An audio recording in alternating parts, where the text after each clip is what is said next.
huwag kayong mainip kaagad kasi as a businessman, napansin nyo pag nagtayo ka ng business, maglabas ka ng pera, pag walang benta ng kape today, sasarado mo, bubuksan mo pa rin.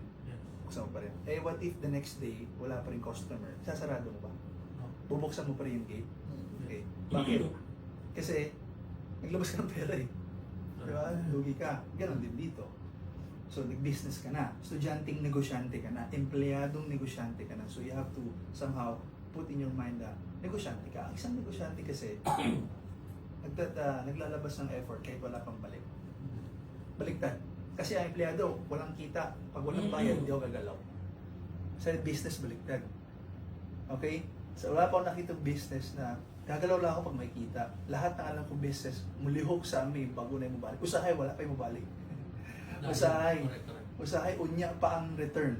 But we keep on doing it. That's business. So, muna inyong gisudlan. This is business. So, if you're gonna ask me, kikita ka ba dito? Yes.